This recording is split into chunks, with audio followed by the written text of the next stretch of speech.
हादसा, एक और हादसा।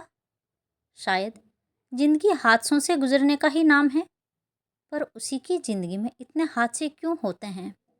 मन बड़ा कड़वा हो आया। खिड़की के बाहर रात का अंधियारा बिछा हुआ था।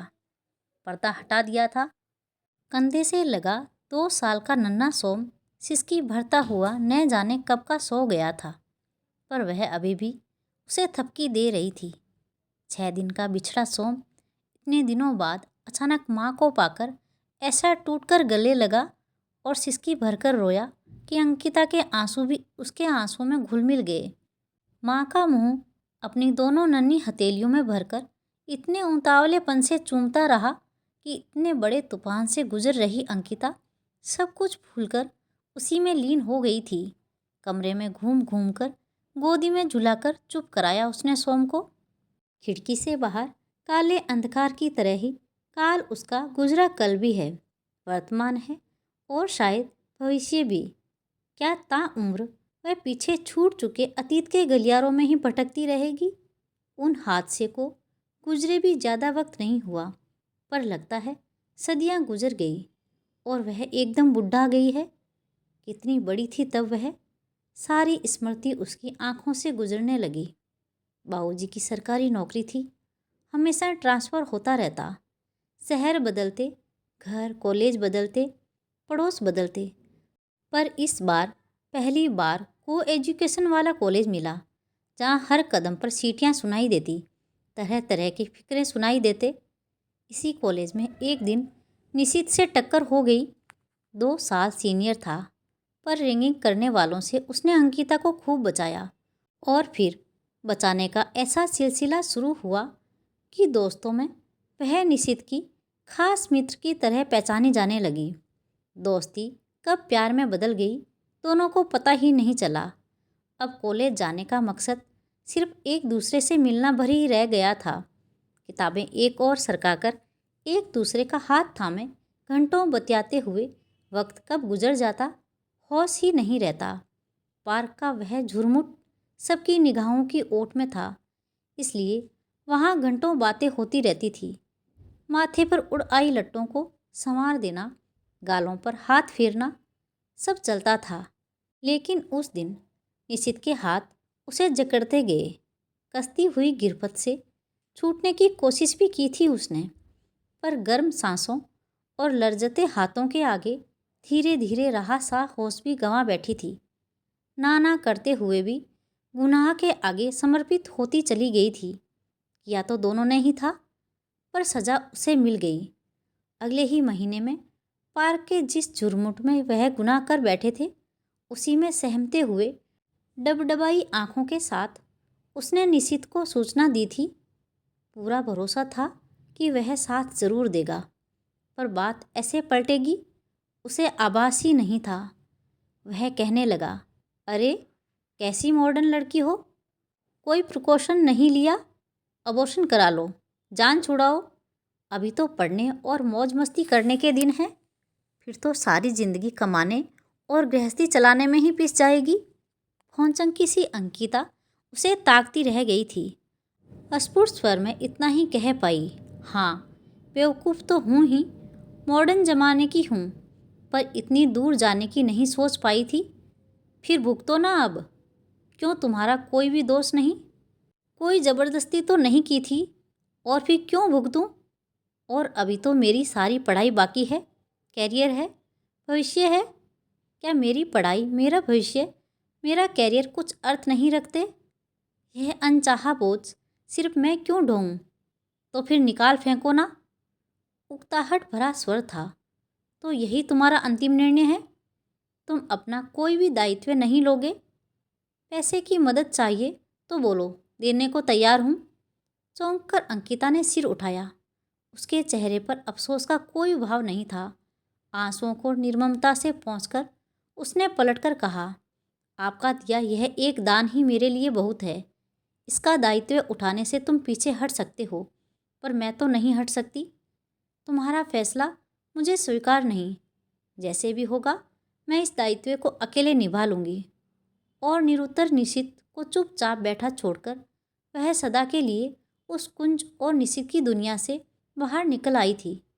घर में तो कभी न कभी बात खुलनी ही थी। एक आंधी सी उठी थी बंद कमरों में, जहाँ सिर्फ वह थी, माँ थी और बाबूजी थे। चुप बैठी वह सुनती रही सब। ना तो अपने फैसले से डिगी, ना ही नाम बताया। क्या फ़ायदा? जो जिम्मेदारी लेना ही नहीं चाहता, उस पर थोपने की ज़रूरत भी नहीं। आखिरकार कॉलेज की पढ़ाई बीच में छुड़ाकर समय से बहुत पहले ही दूर पहाड़ों में अकेली बसी माँ की दूर की विधवा बहन के घर जाकर रहना पड़ा। विधवा का खिताब ओढ़कर वहीं बच्चे को वहीं विधवा मौसी के पास छोड़कर आना पड़ा। बाबूजी नए शहर में आ गए थे, ट्रांसफर लेकर। वहीं कुंवारी बनकर आगे की परीक्षाएं पास कर वह बैंक की परीक्षाएं देने लगी। नौकरी करती लड़की की आजकल ज़्यादा डिमांड है, यह अनुभवी बाबूजी जानते थे और अपने तगड़े सोर्स से उन्होंने उसे बैंक में अच्छे स्थान पर स्थापित करा दिया। विधिवत घर वर ढूंढा और सुयोग्य पात्र से फेरे फिरवा दिए गए। वे मुक्त हो गए। रोहित और अंकिता की गृहस्थी सुख से बस गई। अंकिता खुश थी। उसका अपना घर था, पति था, समाज में सिर उठाकर चलने का वजूद था। माँ और बाबूजी ने उसके अतीत के उन पृष्ठों को कसकर बंद कर दिया था और ना खोलने की हजारों चेतावनियाँ दे दी थी। फिर भी कभी ना कभी तो मन पुरानी बातें याद कर व्याकुल हो ही उठता था। और ऐसे में आया गर्भ में सबकी निगाहों में उसका पहला शिशु, जो था तो दूसरा ही। वहीं उबकाइयाँ, वहीं सिर का भारी होना, पर अब की बार कितना फर्क था। मनोहारों की कमी नहीं थी। दूर बसी सास पास आ गई। 5वां महीना लगते ही हर कदम पर सीख देती, स्नेह करती। डॉक्टर के पास जाने के हर मौके पर रोहित साथ होता, फल और टॉनिक ले आता। तुम आराम करो, नौकरी छोड़ दो, मैं हूं ना, की सिफारिश करता। मम्मी जी भी साथ देती। अरे भाई, घर बैठो, आराम करो, कहीं घूमो फिरो, फिर तो छोटे बच्चे के साथ कहीं आना जाना मुश्किल हो जाएगा। जितनी मौज करनी है कर लो। कभी स्टोर रूम में रखे पुराने संदूक खोल अपने ब्याह के कपड़े दिखाती, धूप लगवाती, तो कभी चाव से एल्बम निकाल लाती और दूर दराज के सभी संबंधियों से जो शादी में आए थे और जो ना आ सके थे, उनका परिचय फोटो से ही कराने लगती। देखो बहू, ये है रोहित, जब 10 महीने का था।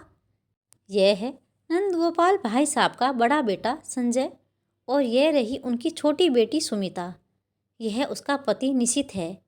ये बोस्टन में रहते हैं, 2 बच्चे हैं, वहीं सेटल हो गए हैं। ठंडी सांस लेकर मम्मी अगला पृष्ठ पलटने लगी। निशित का फोटो देखकर धक सी रह गई। अंकिता बाहर आ गई, लेकिन यह सोचकर कि इतनी दूर बसा ब्याह अब यहाँ क्या पलट कर आएगा, उसने खुद को सांत्वना दी। रोहित के बार बार कहने पर भी वह नौकरी करती रही थी। उसकी मनोहार लेने वाले, हर इच्छा को पूरी करने वाले चारों ओर छाए हुए थे, और वह थी कि बेटे को गोद में लेते ही पहले को याद करके फूट फूट कर रो पड़ी थी। उसे तो जी भरकर देख भी नहीं पाई थी, अब तो शक्ल भी बिसर गई है। होता है, होता है, सासू माँ ने अनुभवी गर्दन हिलाई थी। पहलौटी के बेटे पर खुशी के मारे आंसू निकल ही पड़ते हैं। धीरे धीरे अंकिता ने गोद में आए इस दूसरे बेटे के साथ पहले को जीना सीख लिया। इसने अब करवट ली पहली बार, तो उसने भी इसी महीने में ली होगी। अब यह घुटने चलने लगा तो उसने भी इन्हीं दिनों में सीखा होगा। पर इसे वो क्या क्या नहीं खिलाती, कभी जूस तो कभी दूध बिस्किट। वह बेचारा तो ये सारे स्वाद जानता भी नहीं होगा। और तब उसके इतने सालों से रुके आंसुओं का बांध टूट जाता। उसका तो वह कुछ भी नहीं जानती, नाम तक नहीं। उसके एक एक रुपए का हिसाब रोहित रखता है।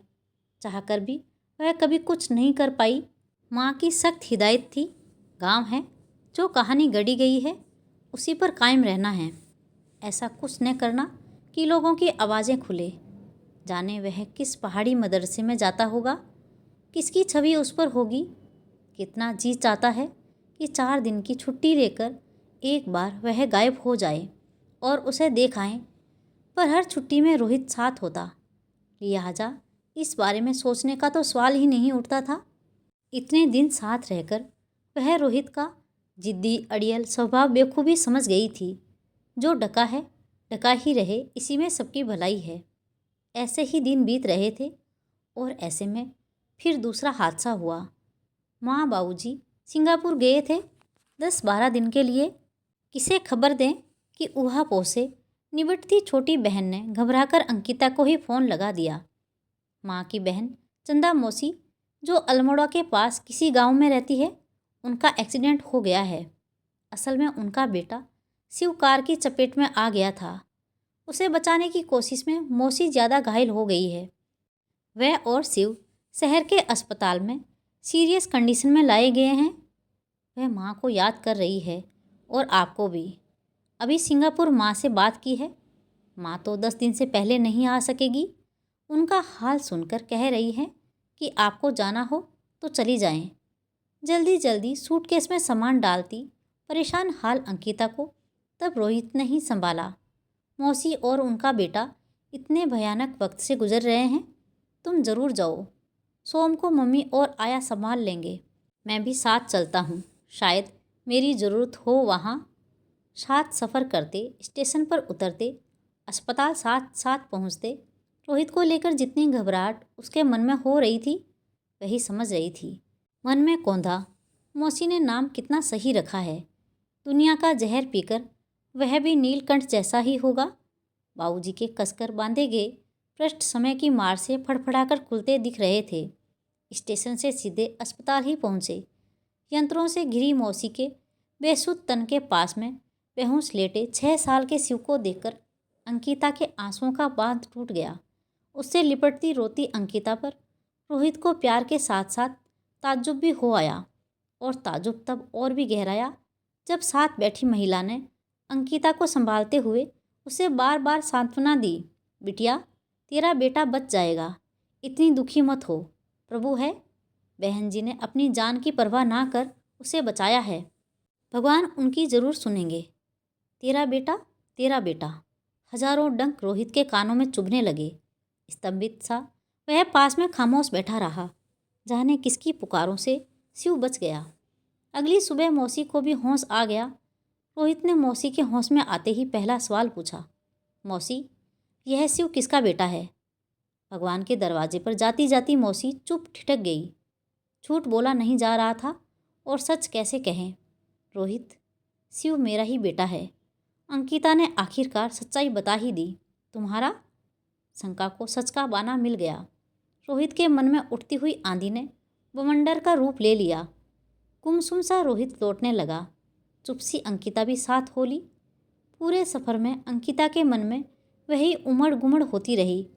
जाते वक्त शिव का चेहरा अनजाना था, अब चेहरा परिचित हो गया था। पर रोहित क्या सोच रहा है, आगे क्या होगा? मन में विचारों का बवंडर चल रहा था। उधर रोहित अलग भरा बैठा था। ब्याह को 4 साल होने को आए। एक बार भी अंकिता के स्वर से यह सच नहीं खुला। पेट की कितनी गहरी है। इतने बड़े झूठ के साथ आने वाले साल कैसे कटेंगे? बड़ा मुश्किल लगने लगा सब कुछ। घर पहुंचते ही 6 दिन का बिछड़ा सोम टूटकर माँ के गले लग गया। उसे पुचकारती बेहाल होती जा रही थी वह। विद्रूप सा उसे देखता हुआ रोहित बाथरूम में फ्रेश होने चला गया। बाहर आया तो पाया कि मम्मी जी अपने कमरे में जा चुकी थी।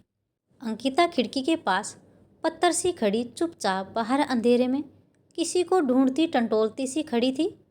सोम गोदी में कब का सो चुका था। आया मेज पर कब की चाय रख गई थी। चुपचाप पलंग पर बैठकर रोहित ने मेज पास में खींच ली। उसने निर्णय ले लिया था, अंकिता, आखिर तुमने मुझे धोखा क्यों दिया? आज शादी को 4 साल हो गए। एक बार भी तुमने जरा सा इशारा तक नहीं किया कि तुम्हारी ज़िंदगी में कोई और इस हद तक आ चुका था। इतना बड़ा धोखा। लोग समझौता कर लेते हैं कि वक्त के साथ सब ठीक हो जाएगा, पर मैं इस इंतज़ार में पड़ने की बेवकूफ़ी नहीं कर सकता। मैं 2 टूक बात करना चाहता हूँ। मैं इस तरह की दोहरी ज़िंदगी नहीं जी सकता कि हर वक्त तुम्हारी और निगाहें उठते ही मेरे मन में नफ़रत उठने लगे। शंकाएं सिर उठाने लगे। तुम्हारा विश्वासघात मैं नहीं सह सकता। अतः रास्ते भर मैंने खूब सोचा। मुझे तुम्हारे अतीत से कोई मतलब नहीं, तो वर्तमान और भविष्य से भी नहीं है। तुम अपनी ज़िंदगी जैसे चाहो जियो। अभी तो ज़िंदगी का पूरा सफ़र सामने पड़ा है और ऐसे के साथ यह सफ़र तय करना मेरे लिए नामुमकिन है। सोम को छाती से लगाए अंकिता चुप बैठी रह गई। उसे इस बात का हमेशा डर था। माँ बाबूजी भी इसी सहम से भरे थे। पुरुष का अहम बड़ा कड़ा होता है, भले ही उसकी ज़िंदगी में पत्नी से पहले या बाद में कितनी ही आती रहे, पर अपनी पत्नी की ज़िंदगी में उसे पहला पुरुष ही होना है और अंतिम भी। इन 4 सालों में वह रोहित की आदत वह स्वभाव समझ गई थी और इसी से खामोश बनी रही थी। पर भेद ऐसे खुल जाएगा किसे पता था। सच्चाई पता चलने पर एक बार राहत की सांस आई थी। लगा था पत्थर सा बोझ छाती पर से हट गया है, पर रोहित का गंभीर होता चेहरा देख देख कर वही बोझ चौगुना बढ़ रहा था। अब इन 2 टूक बातों के आगे मनोहार की क्या गुंजाइश है? क्या पांव पकड़कर रोने पर भी माफ़ी मिलने की उम्मीद है? ठंडी सांस से बदन सिहर गया। सिर उठाकर उसने पूछा, यह हादसा मेरी ज़िंदगी में क्यों हुआ? किसने किया? इस सब से तुम्हें कोई सरोकार नहीं? शायद तुम्हारी निगाह में मैं अपवित्र, झूठी, मक्कार हो गई। तुम्हारे लिए मुख्य बात यह हो गई है कि तुम अब मेरे साथ ज़िंदगी नहीं बिता सकते। तो यह तूफान मेरी ज़िंदगी में लाया वह आराम से ज़िंदगी जी सकता है, सिर्फ इसलिए कि वह पुरुष है। खैर, तुम्हें मेरे अतीत से कोई सरोकार नहीं, जबकि यह तुम भी जानते हो कि औरत के गर्भ में बच्चा कोई पुरुष ही डालता है, चाहे रेप करके या प्यार का झूठा दिलासा देकर। पर तुम्हें उस सब से तो कोई मतलब है ही नहीं ना। खैर, तुम जब भी कहोगे मैं तुम्हारे इस घर से चली जाऊंगी। तुम्हारे डिवोर्स पेपर में कोई अड़चन नहीं आएगी। सोम और मेरा गुजारा तनख्वाह में मज़े से हो जाएगा। 1 मिनट सन्नाटा सा छाया रहा। फिर रोहित का ही कड़वा स्वर था, सोम, भला वह तुम्हारे साथ क्यों जाएगा? जिस स्त्री के साथ मैं ज़िंदगी नहीं काट सकता, उसके पास रहने की इजाज़त अपने बेटे को कैसे दे सकता हूँ? उस पर तुम्हारा कोई हक नहीं है। वह इस कुल का है, वह यहीं रहेगा। तुम्हें अपने लिए कुछ चाहिए तो हर महीने वह दूंगा। क्यों? वह अकेला इस कुल का कैसे हो गया? पैदा तो उसे इसी कुल की इस अपवित्र मक्कार बहू ने किया है। तुम्हारा उस पर क्या हक है? तुमने तो 2 क्षण का आनंद भर लिया था, जो अपना योगदान दे गया, पर सारी तकलीफ़ें तो उसके पेट में आने के बाद से मैंने ही झेली है और आज उस पर मेरा ही हक नहीं रहा। वाह, क्या खूब है। एक क्षण रुककर उसने गौर से रोहित का चेहरा देखा। एक निर्णय लिया। पता है तुम्हें शिव किसका बेटा है? सुन लो, आज तुम भी। तुम्हारे ही चचेरे बहनोई निशित ने मुझे यह सौगात कॉलेज के दिनों में दी थी। मेरे मना करने पर भी कितना कहा था शादी कर लो, पर वह साफ मुकर गया। उसे अपनी नौकरी, अपना भविष्य दिख रहा था। तब वह सिर्फ मेरी जिम्मेदारी थी, मेरी भूल थी। उसे हटा दो या पैदा करना है तो खुद भुगतो कहकर वह सब जिम्मेदारी से मुक्त होकर अलग हो गया था। और आज जब शादी के बाद सोम पैदा हुआ है तो सब तुम्हारा ही है, उस पर मेरा जरा सा भी हक नहीं रहा। वाह, शादी से पहले हो तो औरत का है और शादी के बाद हो तो पुरुष का हो गया, उस पर औरत का हक ही नहीं रहा, जबकि पैदा दोनों को उसी ने किया। दोनों बार वही तकलीफ़ें झेली, वही शारीरिक मानसिक दुख सुख भोगे। वारे पुरुष का न्याय। भौचंके रोहित के चेहरे से निगाहें हटाकर अंकिता फपक फपक कर रो पड़ी। कमरे में सिर्फ उसकी सिसकियां गूंज रही थी। 2 मिनट बाद अपने पर काबू पाते हुए अंकिता ने आंसू पोंछ डाले। बहुत हो गया। 4 पैसे हाथ में दे देने से तुम पुरुष सब कामों से मुक्त हो सकते हो, जो भी चाहे कर सकते हो। उसने भी मोल चुकाने की बात की थी, सो वही तुम भी कर रहे हो। मैंने ना तब लिया ना अब लेना है। मैं अपनी जिम्मेदारी खुद संभालूंगी। शिव की जिम्मेदारी अकेली मेरी ही थी, जो मैं पूरी नहीं कर पा रही थी डर से। अब गांव से उसे बुलाकर अच्छे स्कूल में पढ़ाकर उसका भविष्य संभालने का दायित्व मेरा है। और एक भ्रष्ट माँ की कोख से जन्मे बच्चे से तुम अपना घर आंगन क्यों अपवित्र करते हो? सोम की जिम्मेदारी भी मेरी ही है। तुम दोनों ने मुझे जो भ्रण दिए हैं बच्चों के रूप में, वही देना भरपूर है मेरे लिए। मुझे और कुछ भी नहीं लेना है तुमसे। एक क्षण रुककर उसने चुप बैठे रोहित के चेहरे पर आंखें गड़ाते हुए दृढ़ स्वर में कहा, किसी भी शर्त पर सोम को मैं नहीं दूंगी। ये समझ लो, डिवोर्स पेपर पर शांति से साइन करने की मेरी यही शर्त है।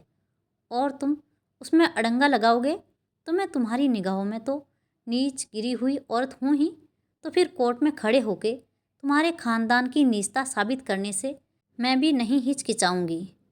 रोहित के उत्तर का इंतजार किए बिना ही अंकिता पलंग से उठ खड़ी हुई। दृढ़ कदमों से सोम को छाती से लगाए कमरे के बंद दरवाजे खोलकर वह बाहर निकल आई। अब हादसों से गुजर जाने की ताकत उसमें और भी आ गई है। तो दोस्तों, अंकिता ने जो कहा, क्या वो सही है या गलत? अपनी राय कमेंट बॉक्स में ज़रूर दीजिएगा। और कहानी अच्छी लगी हो तो वीडियो को लाइक, शेयर और चैनल को सब्सक्राइब करना ना भूलें। मिलते हैं एक और नई कहानी के साथ। बहुत बहुत धन्यवाद।